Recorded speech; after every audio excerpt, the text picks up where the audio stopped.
Du plateau du salon Sian 2023. On va parler aujourd'hui hydrogène vert qui se construit chez nous en Occitanie. Pour en parler avec nous, Nadia Pelfig, vous êtes vice-présidente de la région, chargée de l'enseignement supérieur, de la recherche Europe et relations internationales. Et Christophe Turpin, vous êtes directeur de recherche CNRS, responsable des activités hydrogène au Laplace. Alors, Nadia, l'hydrogène et la région Occitanie, c'est une grande histoire. Je crois qu'on était parmi les premiers avec Rhône-Alpes, quelque chose comme ça. Donc, précurseur, on peut le dire, et en pointe, surtout aujourd'hui, on peut le dire aussi, quoi.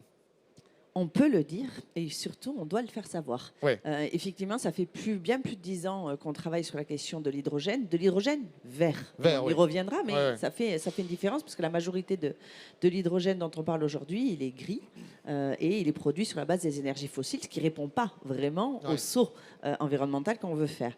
On a dans les structures que les uns et les autres peuvent reconnaître, dans le milieu industriel, on a lancé IDEO, en 2018, un grand plan dédié à l'hydrogène en 2019, lancer des projets de recherche fondamentale sur la question de l'hydrogène qui associe de nombreux laboratoires, dont le formidable laboratoire de la place que dirige Christophe Turpin, et puis des très gros projets, qu'ils soient maritimes, terrestres, mais on y reviendra peut-être, sur la production d'hydrogène, sur des centres d'essai dédiés à l'hydrogène, parmi les premiers en Europe.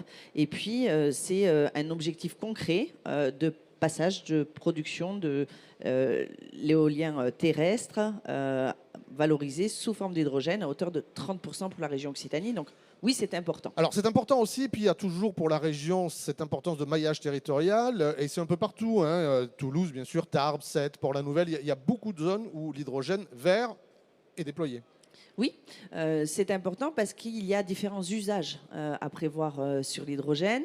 Il y a surtout une solution à régler qui est la question de sa production et de son coût. Voilà. Puisque vous le savez, aujourd'hui, l'hydrogène vert est 5 fois plus cher, on va dire, en étant plutôt optimiste, que l'hydrogène gris. Donc, on est à sec à 10 euros au lieu de 1,50 € à 2 € pour l'hydrogène gris.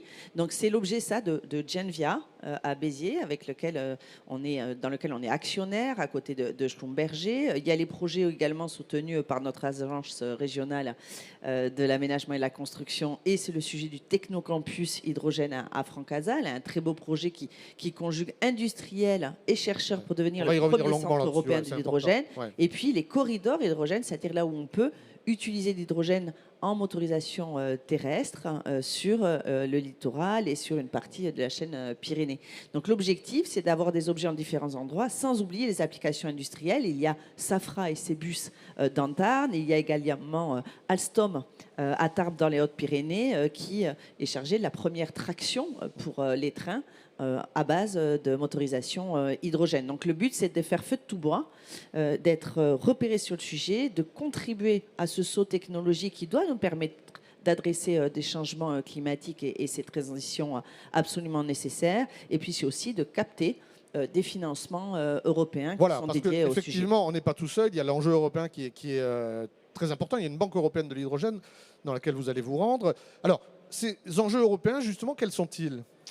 Les enjeux européens, ils sont clairs. La présidente de la Commission, von der Leyen, a expliqué qu'il y avait le Fit for 55, c'est-à-dire moins 55% d'émissions carbone à l'horizon 2030. Et puis l'objectif d'être une région, une Europe à énergie positive.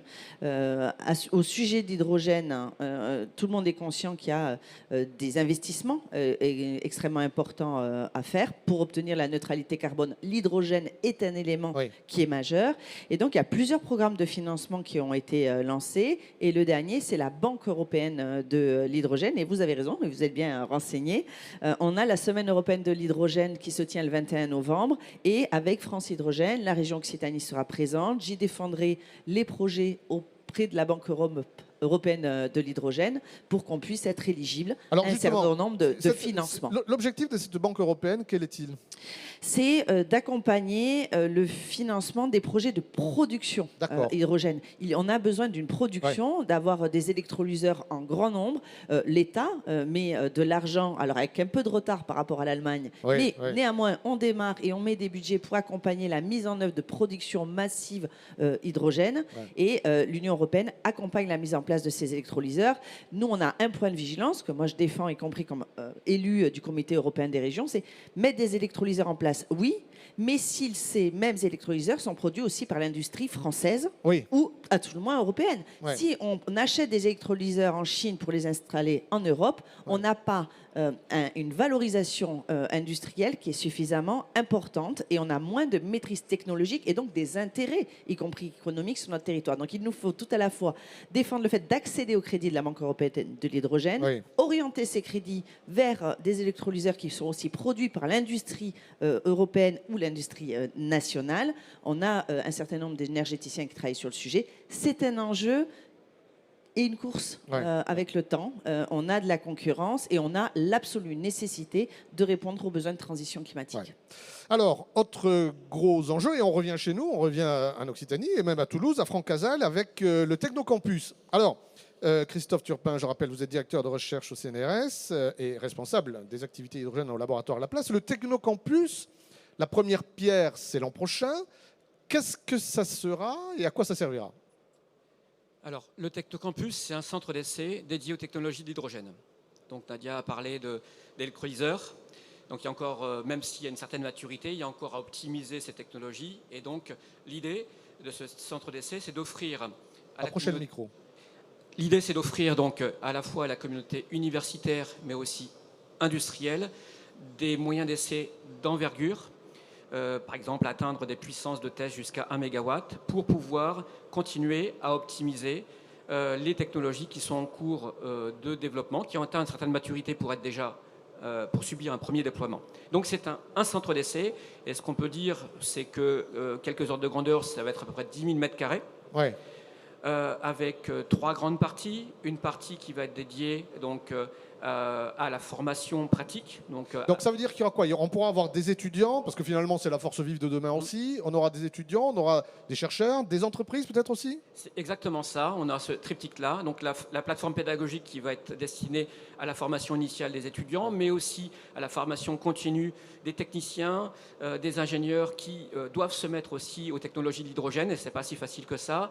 Une partie effectivement plus classique, laboratoire R&D expérimental, donc avec 4 laboratoires, le Laplace, le LGC, le CIRIMAT, l'IMFT, qui ont des compétences complémentaires pour assigner tous les problèmes autour de ces technologies-là. Et puis une très grosse partie, c'est une très grosse originalité du Technocampus, c'est aussi de pouvoir accueillir la mise au point de prototypes industriels jusqu'à des puissances de 1 MW.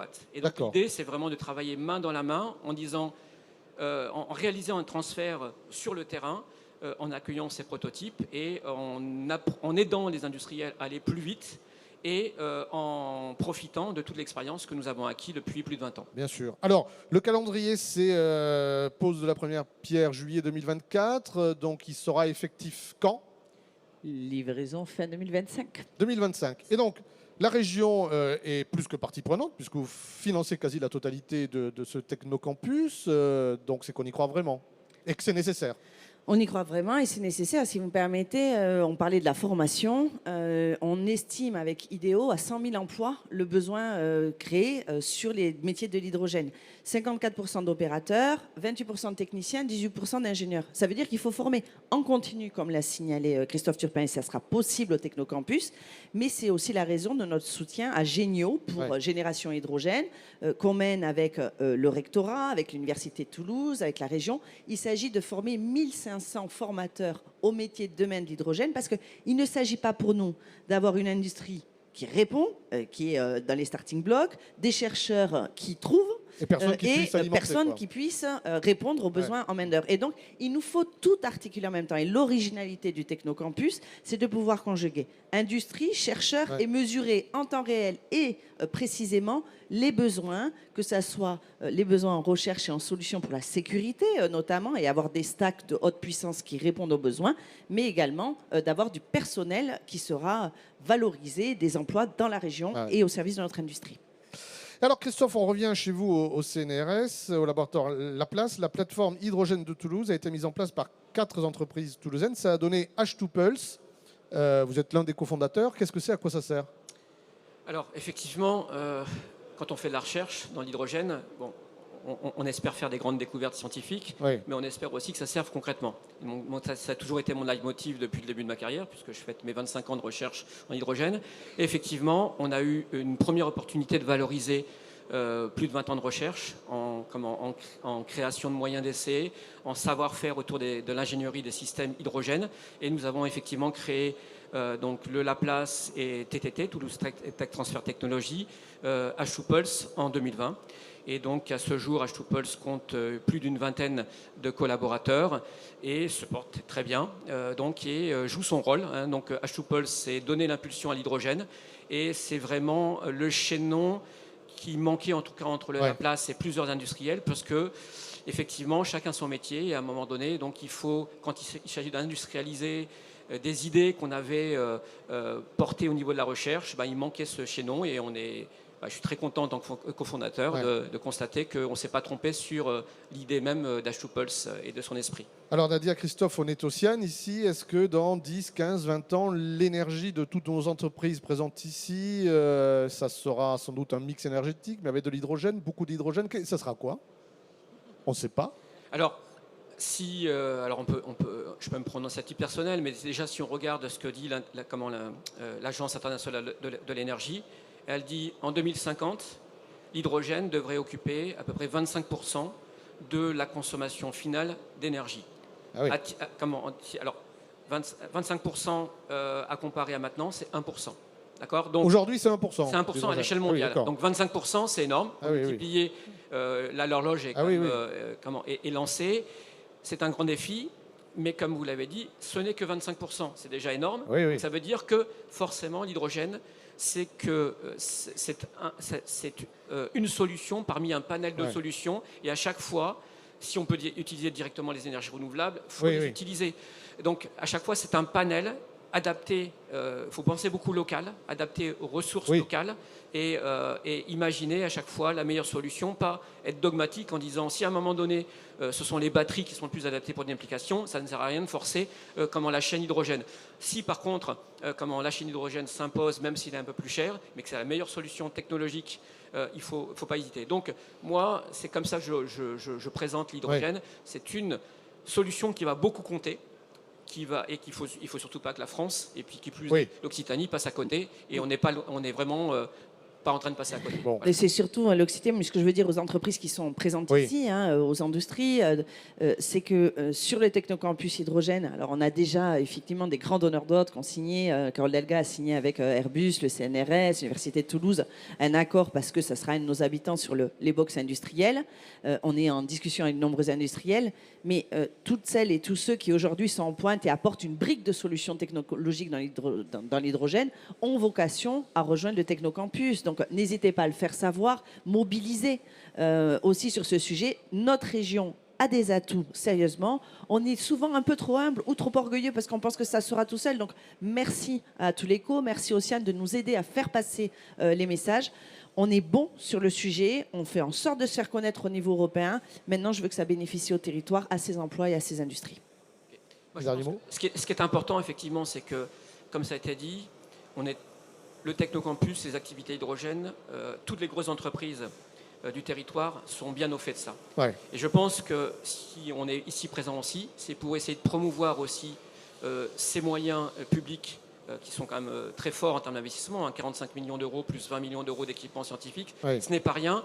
Et il faut aussi que tout le territoire et les petites entreprises et les moyennes entreprises s'en emparent aussi et se dire que l'hydrogène, ce n'est pas que pour les grosses entreprises et qu'il faut aussi qu'ils n'hésitent pas à venir vers nous parce qu'effectivement, ça, c'est un maillage qui n'est pas encore parfaitement réalisé.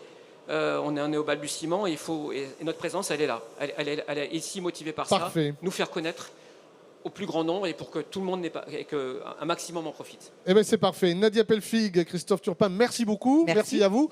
Et on se retrouve à 10h30. On va s'intéresser à savoir comment améliorer la performance environnementale de vos produits ou de vos procédés. À tout à l'heure.